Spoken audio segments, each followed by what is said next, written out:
श्रीशनिस्तोत्रं नीलाञ्जनसमाभासं रविपुत्रं यमाग्रजं छायामार्तण्डसम्भूतं तं नमामि शनैश्चरं क्रूरदृष्टिं करालास्यं मन्दगत्यं दयानिधिं भक्तानुग्रहकर्तारं तं नमामि शनैश्चरं नीलवस्त्रधरं देवं नीलमाल्योपशोभितं नीलरत्नप्रभं शान्तं तं नमामि शनैश्चरं सूर्यपुत्रं महाभागं कर्मफलप्रदायकं न्यायाधीशं जगन्नाथं तं नमामि शनैश्चरं दण्डपाणिं कृपानाथं कालरूपं भयङ्करं पापिनां दमनं देवं तं नमामि शनैश्चरं भक्तवत्सलमत्युग्रं सर्वपीडानिवारणं दीनबन्धुं कृपासिन्धुं तं नमामि शनैश्चरं यस्य दृष्ट्या विनश्यन्ते दुष्कृतानि नरस्य च तस्य कृपां विना लोके न सुखं विद्यते क्वचित् मन्दचारं महातेजं ग्रहपीडानिवारणं भक्तानां हितकर्तारं तं नमामि शनैश्चरं प्रसन्नो यदि देवोऽयं शनिर्भक्तस्य सर्वदा तस्य दुःखं न तस्यास्ते सुखमेव हि सर्वदा नीलाञ्जनसमाभासं रविपुत्रं यमाग्रजं छायामार्तण्डसम्भूतं तं नमामि शनैश्चरं क्रूरदृष्टिं करालास्यं मन्दगत्यं दयानिधिं भक्तानुग्रहकर्तारं तं नमामि शनैश्चरं नीलवस्त्रधरं देवं नीलमाल्योपशोभितं नीलरत्नप्रभं शान्तं तं नमामि शनैश्चरं सूर्यपुत्रं महाभागं कर्मफलप्रदायकं न्यायाधीशं जगन्नाथं तं नमामि शनैश्चरं दण्डपाणिं कृपानाथं कालरूपं भयङ्करं पापिनां दमनं देवं तं नमामि शनैश्चरं भक्तवत्सलमत्युग्रं सर्वपीडानिवारणं दीनबन्धुं कृपासिन्धुं तं नमामि शनैश्चरं यस्य दृष्ट्या विनश्यन्ते दुष्कृतानि नरस्य च तस्य कृपां विना लोके न सुखं विद्यते क्वचित् मन्दचारं महातेजं ग्रहपीडानिवारणं भक्तानां हितकर्तारं तं नमामि शनैश्चरं प्रसन्नो यदि देवोऽयं शनिर्भक्तस्य सर्वदा तस्य दुःखं न तस्यास्ते सुखमेव हि सर्वदा नीलाञ्जनसमाभासं रविपुत्रं यमाग्रजं छायामार्तण्डसम्भूतं तं नमामि शनैश्चरं क्रूरदृष्टिं करालास्यं मन्दगत्यं दयानिधिं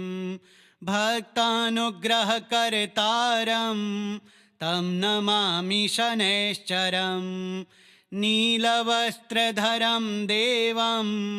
नीलमाल्योपशोभितं नीलरत्नप्रभं शान्तं तं नमामि शनैश्चरं सूर्यपुत्रं महाभागं कर्मफलप्रदायकं न्यायाधीशं जगन्नाथं तं नमामि शनैश्चरं दण्डपाणिं कृपानाथं कालरूपं भयङ्करं पापिनां दमनं देवं तं नमामि शनैश्चरं भक्तवत्सलमत्युग्रं सर्वपीडानिवारणं दीनबन्धुं कृपासिन्धुं तं नमामि शनैश्चरं यस्य दृष्ट्या विनश्यन्ते दुष्कृतानि नरस्य च तस्य कृपां विना लोके न सुखं विद्यते क्वचित् मन्दचारं महातेजं ग्रहपीडानिवारणं भक्तानां हितकर्तारं तं नमामि शनैश्चरं प्रसन्नो यदि देवोऽयं शनिर्भक्तस्य सर्वदा तस्य दुःखं न तस्यास्ते सुखमेव हि सर्वदा नीलाञ्जनसमाभासं रविपुत्रं यमाग्रजं छायामार्तण्डसम्भूतं तं नमामि शनैश्चरं क्रूरदृष्टिं करालास्यं मन्दगत्यं दयानिधिं भक्तानुग्रहकर्तारं तं नमामि शनैश्चरं नीलवस्त्रधरं देवं नीलमाल्योपशोभितं नीलरत्नप्रभं शान्तं तं नमामि शनैश्चरं सूर्यपुत्रं महाभागं कर्मफलप्रदायकं न्यायाधीशं जगन्नाथं तं नमामि शनैश्चरं दण्डपाणिं कृपानाथं कालरूपं भयङ्करं पापिनां दमनं देवं तं नमामि शनैश्चरं भक्तवत्सलमत्युग्रं सर्वपीडानिवारणं दीनबन्धुं कृपासिन्धुं तं नमामि शनैश्चरं यस्य दृष्ट्या विनश्यन्ते दुष्कृतानि नरस्य च तस्य कृपां विना लोके न सुखं विद्यते क्वचित् मन्दचारं महातेजं ग्रहपीडानिवारणं भक्तानां हितकर्तारं तं नमामि शनैश्चरं प्रसन्नो यदि देवोऽयं शनिर्भक्तस्य सर्वदा तस्य दुःखं न तस्यास्ते सुखमेव हि सर्वदा नीलाञ्जनसमाभासं रविपुत्रं यमाग्रजं छायामार्तण्डसम्भूतं तं नमामि शनैश्चरं क्रूरदृष्टिं करालास्यं मन्दगत्यं दयानिधिं भक्तानुग्रहकर्तारं तं नमामि शनैश्चरं नीलवस्त्रधरं देवं नीलमाल्योपशोभितं नीलरत्नप्रभं शान्तं तं नमामि शनैश्चरं सूर्यपुत्रं महाभागं कर्मफलप्रदायकं न्यायाधीशं जगन्नाथं तं नमामि शनैश्चरं दण्डपाणिं कृपानाथं कालरूपं भयङ्करं पापिनां दमनं देवं तं नमामि शनैश्चरं भक्तवत्सलमत्युग्रं सर्वपीडानिवारणं दीनबन्धुं कृपासिन्धुं तं नमामि शनैश्चरं यस्य दृष्ट्या विनश्यन्ते दुष्कृतानि नरस्य च तस्य कृपां विना लोके न सुखं विद्यते क्वचित् मन्दचारं महातेजं ग्रहपीडानिवारणं भक्तानां हितकर्तारं तं नमामि शनैश्चरं प्रसन्नो यदि देवोऽयं शनिर्भक्तस्य सर्वदा तस्य दुःखं न तस्यास्ते सुखमेव हि सर्वदा नीलाञ्जनसमाभासं रविपुत्रं यमाग्रजं छायामार्तण्डसम्भूतं तं नमामि शनैश्चरं क्रूरदृष्टिं करालास्यं मन्दगत्यं दयानिधिं भक्तानुग्रहकर्तारं तं नमामि शनैश्चरं नीलवस्त्रधरं देवं नीलमाल्योपशोभितं नीलरत्नप्रभं शान्तं तं नमामि शनैश्चरं सूर्यपुत्रं महाभागं कर्मफलप्रदायकं न्यायाधीशं जगन्नाथं तं नमामि शनैश्चरं दण्डपाणिं कृपानाथं कालरूपं भयङ्करं पापिनां दमनं देवं तं नमामि शनैश्चरं भक्तवत्सलमत्युग्रं सर्वपीडानिवारणं दीनबन्धुं कृपासिन्धुं तं नमामि शनैश्चरं यस्य दृष्ट्या विनश्यन्ते दुष्कृतानि नरस्य च तस्य कृपां विना लोके न सुखं विद्यते क्वचित् मन्दचारं महातेजं ग्रहपीडानिवारणं भक्तानां हितकर्तारं तं नमामि शनैश्चरं प्रसन्नो यदि देवोऽयं शनिर्भक्तस्य सर्वदा तस्य दुःखं न तस्यास्ते सुखमेव हि सर्वदा नीलाञ्जनसमाभासं रविपुत्रं यमाग्रजं छायामार्तण्डसम्भूतं तं नमामि शनैश्चरं क्रूरदृष्टिं करालास्यं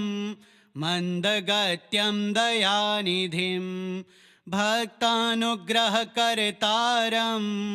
तं नमामि शनैश्चरं नीलवस्त्रधरं देवं नीलमाल्योपशोभितं नीलरत्नप्रभं शान्तं तं नमामि शनैश्चरं सूर्यपुत्रं महाभागं कर्मफलप्रदायकं न्यायाधीशं जगन्नाथं तं नमामि शनैश्चरं दण्डपाणिं कृपानाथं कालरूपं भयङ्करं पापिनां दमनं देवं तं नमामि शनैश्चरं भक्तवत्सलमत्युग्रं सर्वपीडानिवारणं दीनबन्धुं कृपासिन्धुं तं नमामि शनैश्चरं यस्य दृष्ट्या विनश्यन्ते दुष्कृतानि नरस्य च तस्य कृपां विना लोके न सुखं विद्यते क्वचित् मन्दचारं महातेजं ग्रहपीडानिवारणं भक्तानां हितकर्तारं तं नमामि शनैश्चरं प्रसन्नो यदि देवोऽयं शनिर्भक्तस्य सर्वदा तस्य दुःखं न तस्यास्ते सुखमेव हि सर्वदा नीलाञ्जनसमाभासं रविपुत्रं यमाग्रजं छायामार्तण्डसम्भूतं तं नमामि शनैश्चरं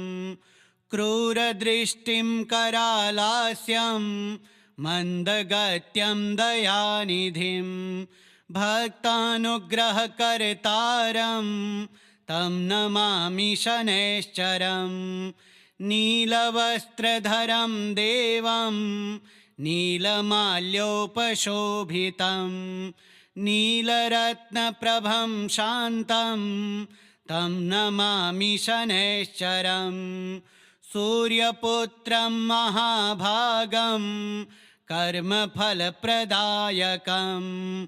न्यायाधीशं जगन्नाथं तं नमामि शनैश्चरं दण्डपाणिं कृपानाथं कालरूपं भयङ्करं पापिनां दमनं देवं तं नमामि शनैश्चरं भक्तवत्सलमत्युग्रं सर्वपीडानिवारणं दीनबन्धुं कृपासिन्धुं तं नमामि शनैश्चरं यस्य दृष्ट्या विनश्यन्ते दुष्कृतानि नरस्य च तस्य कृपां विना लोके न सुखं विद्यते क्वचित् मन्दचारं महातेजं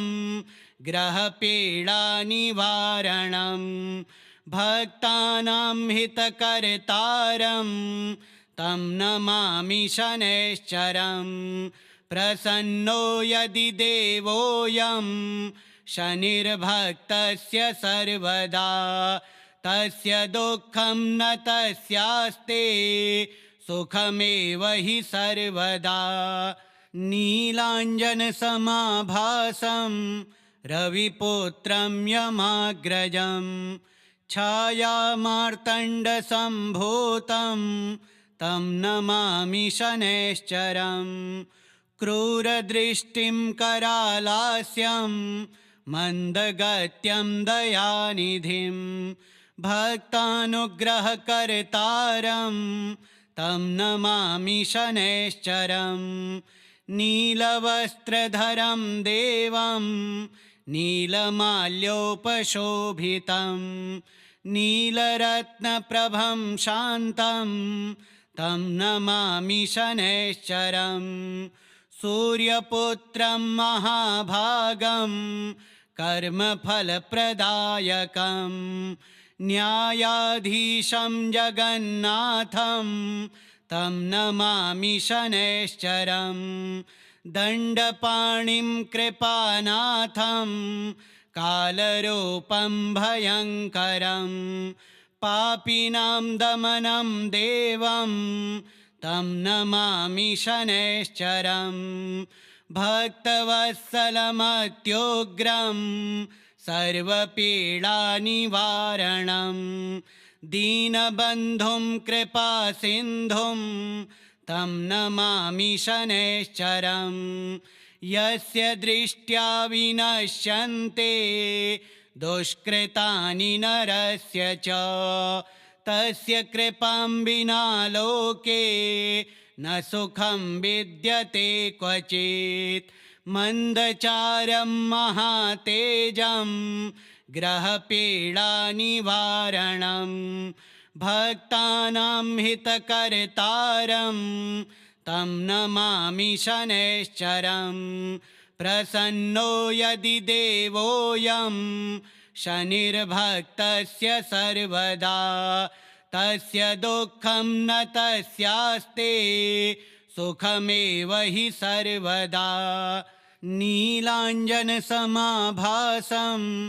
रविपुत्रं यमाग्रजं छायामार्तण्डसम्भूतं तं नमामि शनैश्चरं क्रूरदृष्टिं करालास्यं मन्दगत्यं दयानिधिं भक्तानुग्रहकर्तारं तं नमामि शनैश्चरं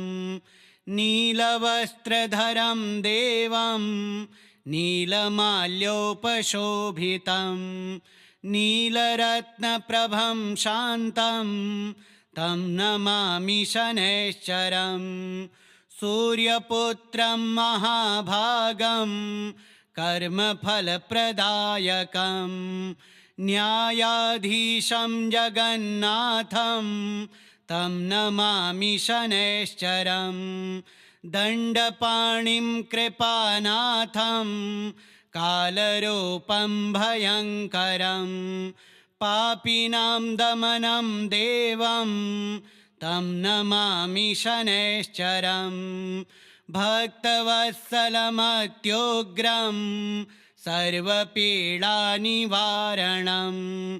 दीनबन्धुं कृपासिन्धुं तं नमामि शनैश्चरं यस्य दृष्ट्या विनश्यन्ते दुष्कृतानि नरस्य च तस्य कृपां विना लोके न सुखं विद्यते क्वचित् मन्दचारं महातेजं ग्रहपीडानिवारणं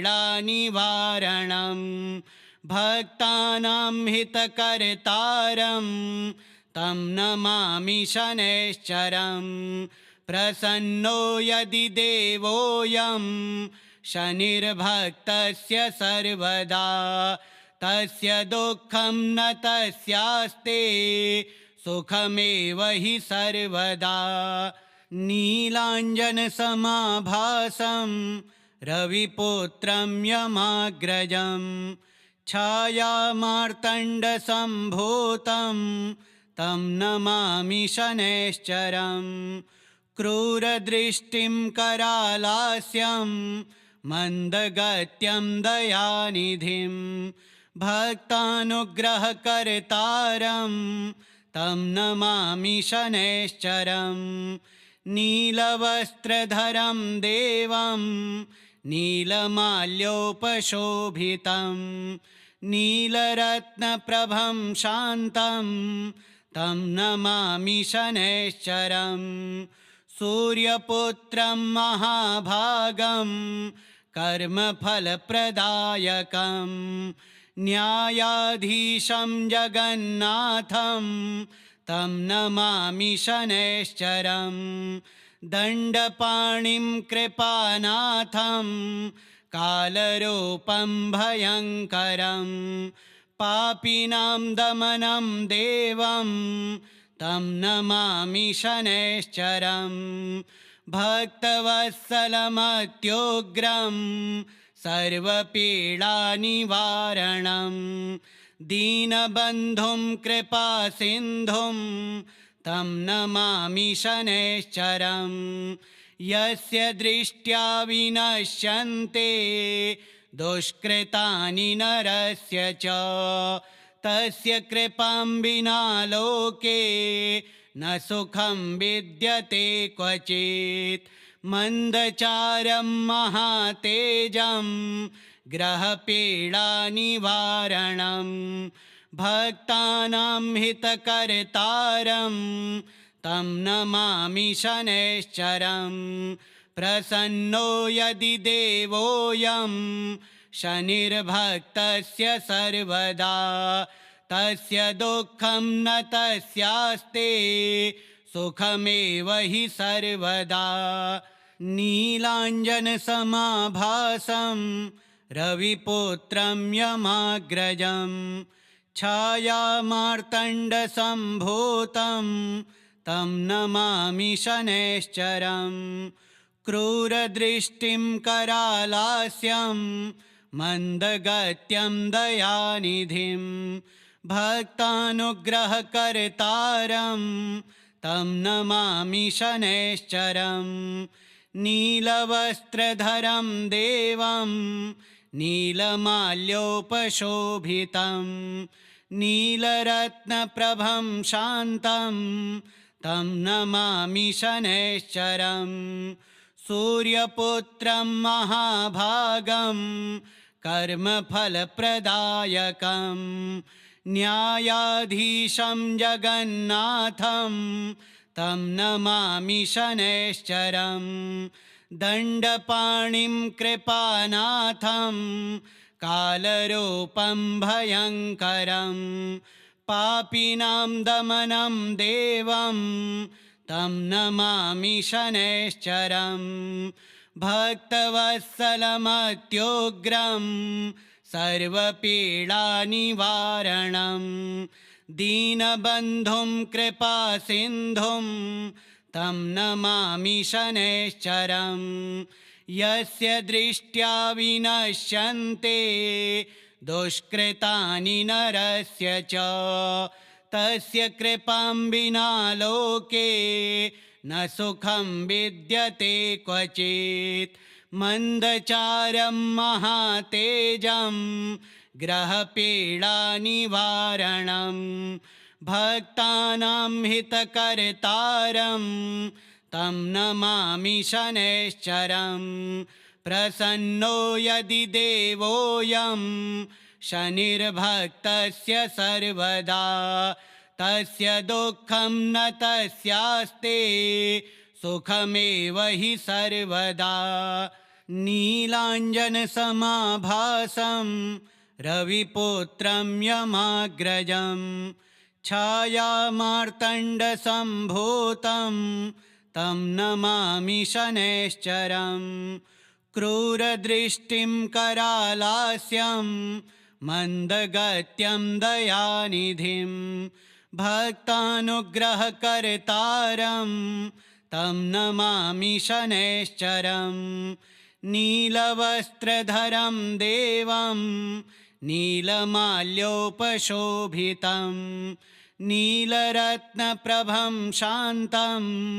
तं नमामि शनैश्चरम् सूर्यपुत्रं महाभागं कर्मफलप्रदायकं न्यायाधीशं जगन्नाथं तं नमामि शनैश्चरम् दण्डपाणिं कृपानाथं कालरूपं भयङ्करं पापिनां दमनं देवं तं नमामि शनैश्चरम् भक्तवत्सलमत्युग्रं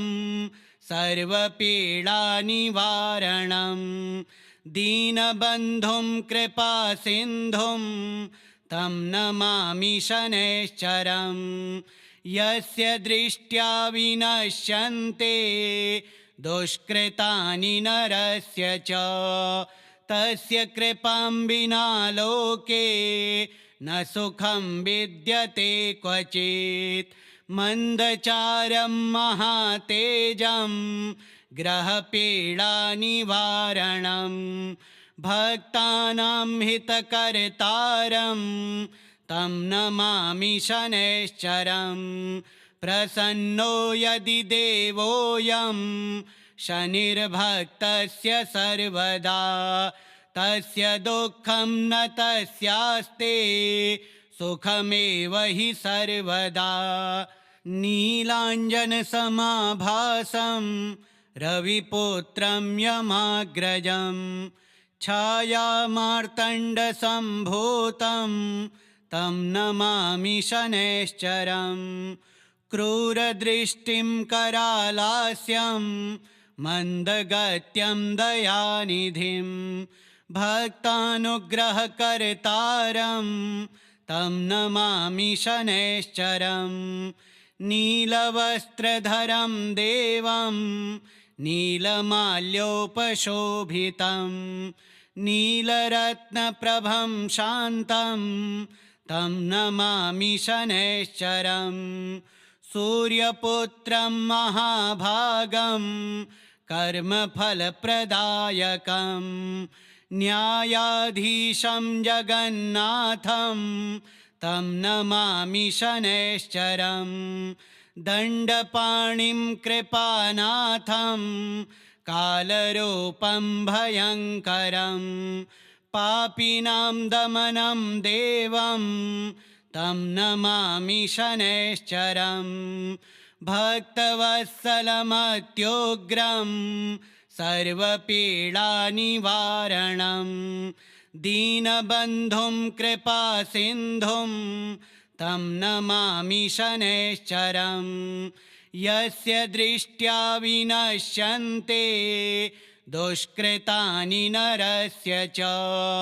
तस्य कृपां विना लोके न सुखं विद्यते क्वचित् मन्दचारं महातेजं ग्रहपीडानिवारणं भक्तानां हितकर्तारं तं नमामि शनैश्चरं प्रसन्नो यदि देवोऽयं शनिर्भक्तस्य सर्वदा तस्य दुःखं न तस्यास्ते सुखमेव हि सर्वदा नीलाञ्जनसमाभासं रविपुत्रं यमाग्रजं छायामार्तण्डसम्भूतं तं नमामि शनैश्चरं क्रूरदृष्टिं करालास्यं मन्दगत्यं दयानिधिं भक्तानुग्रहकर्तारं तं नमामि शनैश्चरं नीलवस्त्रधरं देवं नीलमाल्योपशोभितं नीलरत्नप्रभं शान्तं तं नमामि शनैश्चरं सूर्यपुत्रं महाभागं कर्मफलप्रदायकं न्यायाधीशं जगन्नाथं तं नमामि शनैश्चरं दण्डपाणिं कृपानाथं कालरूपं भयङ्करं पापिनां दमनं देवं तं नमामि शनैश्चरं भक्तवत्सलमत्युग्रं सर्वपीडानिवारणं दीनबन्धुं कृपासिन्धुं तं नमामि शनैश्चरं यस्य दृष्ट्या विनश्यन्ते दुष्कृतानि नरस्य च तस्य कृपां विना लोके न सुखं विद्यते क्वचित् मन्दचारं महातेजं ग्रहपीडानिवारणं भक्तानां हितकर्तारं तं नमामि शनैश्चरं प्रसन्नो यदि देवोऽयं शनिर्भक्तस्य सर्वदा तस्य दुःखं न तस्यास्ते सुखमेव हि सर्वदा नीलाञ्जनसमाभासं रविपुत्रं यमाग्रजं छायामार्तण्डसम्भूतं तं नमामि शनैश्चरं क्रूरदृष्टिं करालास्यं मन्दगत्यं दयानिधिं भक्तानुग्रहकर्तारं तं नमामि शनैश्चरं नीलवस्त्रधरं देवं नीलमाल्योपशोभितं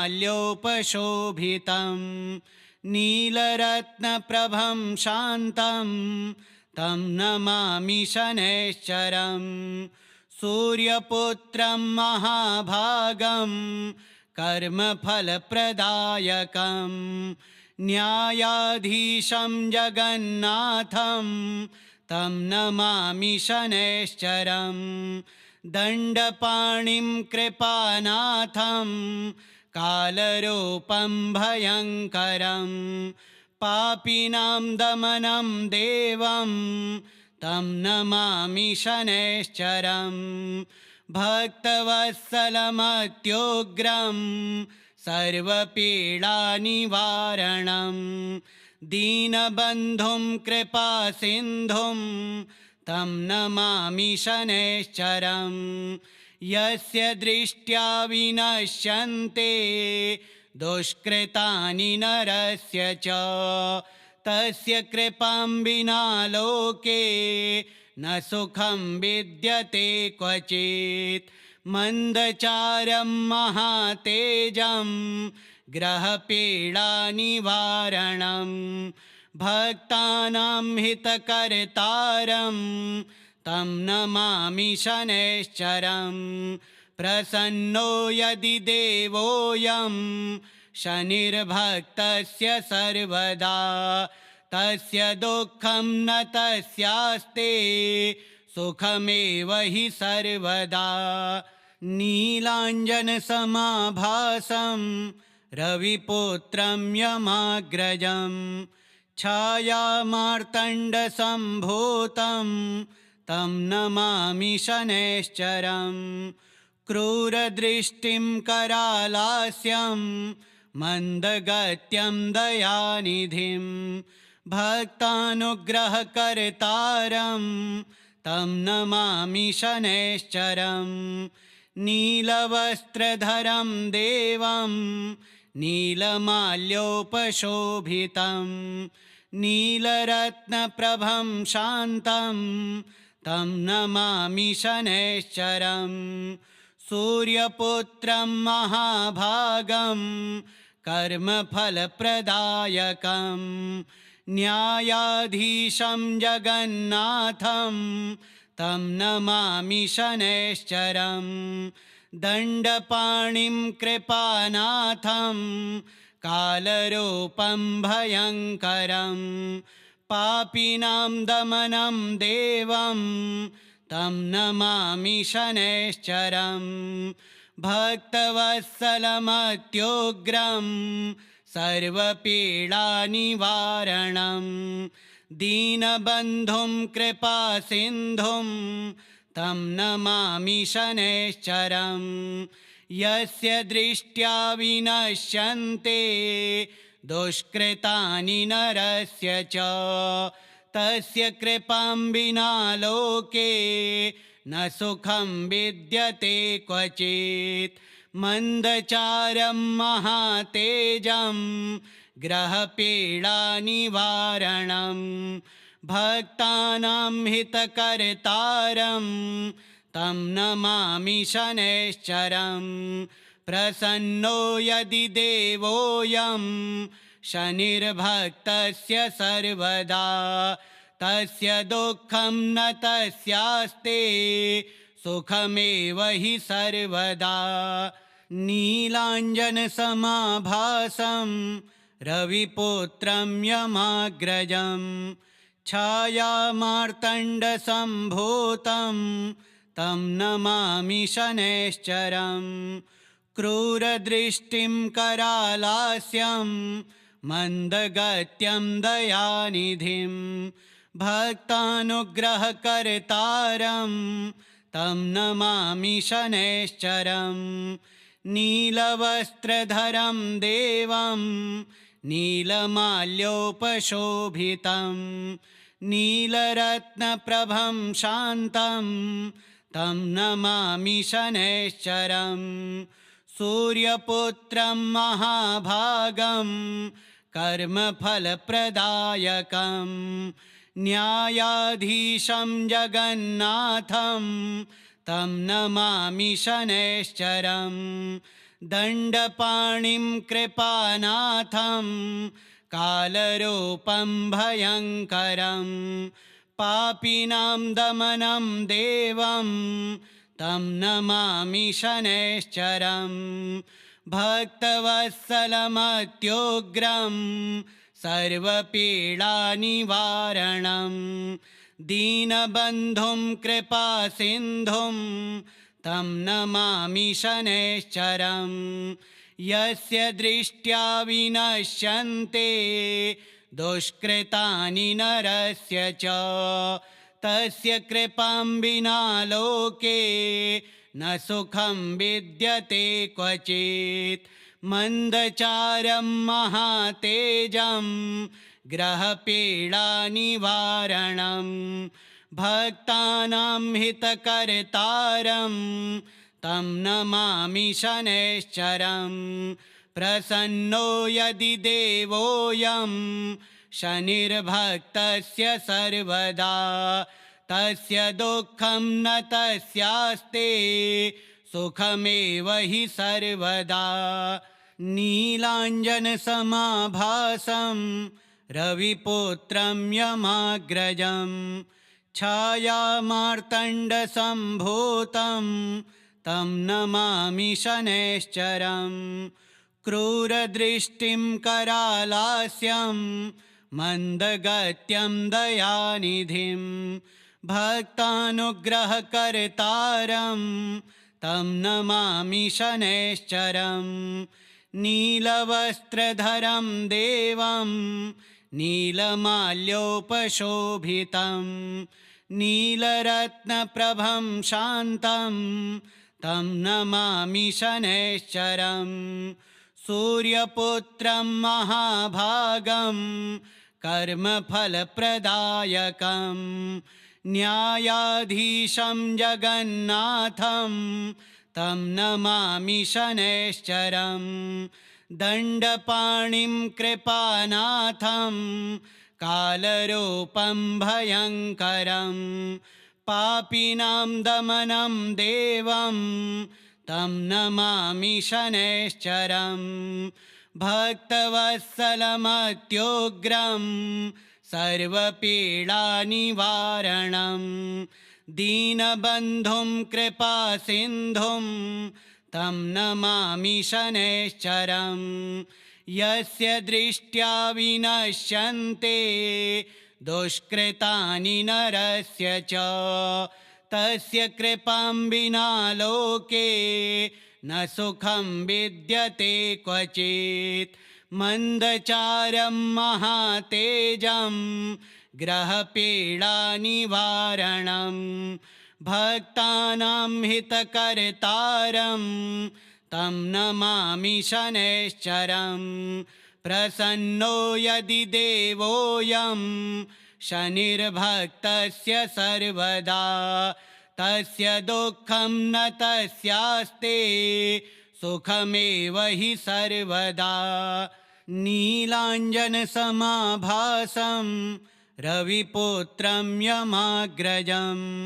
छायामार्तण्डसम्भूतं तं नमामि शनैश्चरं क्रूरदृष्टिं करालास्यं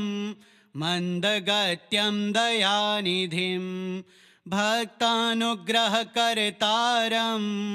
तं नमामि शनैश्चरं नीलवस्त्रधरं देवं नीलमाल्योपशोभितं नीलरत्नप्रभं शान्तं तं नमामि शनैश्चरं सूर्यपुत्रं महाभागं कर्मफलप्रदायकं न्यायाधीशं जगन्नाथं तं नमामि शनैश्चरं दण्डपाणिं कृपानाथं कालरूपं भयङ्करं पापिनां दमनं देवं तं नमामि शनैश्चरं भक्तवत्सलमत्युग्रं सर्वपीडानिवारणं दीनबन्धुं कृपासिन्धुं तं नमामि शनैश्चरं यस्य दृष्ट्या विनश्यन्ते दुष्कृतानि नरस्य च तस्य कृपां विना लोके न सुखं विद्यते क्वचित् मन्दचारं महातेजं ग्रहपीडानिवारणं भक्तानां हितकर्तारं तं नमामि शनैश्चरं प्रसन्नो यदि देवोऽयं शनिर्भक्तस्य सर्वदा तस्य दुःखं न तस्यास्ते सुखमेव हि सर्वदा नीलाञ्जनसमाभासं रविपुत्रं यमाग्रजं छायामार्तण्डसम्भूतं तं नमामि शनैश्चरं क्रूरदृष्टिं करालास्यं मन्दगत्यं दयानिधिं भक्तानुग्रहकर्तारं तं नमामि शनैश्चरं नीलवस्त्रधरं देवं नीलमाल्योपशोभितं नीलरत्नप्रभं शान्तं तं नमामि शनैश्चरं सूर्यपुत्रं महाभागं कर्मफलप्रदायकं न्यायाधीशं जगन्नाथं तं नमामि शनैश्चरं दण्डपाणिं कृपानाथं कालरूपं भयङ्करं पापिनां दमनं देवं तं नमामि शनैश्चरं भक्तवत्सलमत्युग्रं सर्वपीडानिवारणं दीनबन्धुं कृपासिन्धुं तं नमामि शनैश्चरं यस्य दृष्ट्या विनश्यन्ते दुष्कृतानि नरस्य च तस्य कृपां विना लोके न सुखं विद्यते क्वचित् मन्दचारं महातेजं ग्रहपीडानिवारणं भक्तानां हितकर्तारं तं नमामि शनैश्चरं प्रसन्नो यदि देवोऽयं शनिर्भक्तस्य सर्वदा तस्य दुःखं न तस्यास्ते सुखमेव हि सर्वदा श्रीशनिस्तोत्रं शनैश्चरार्पणमस्तु।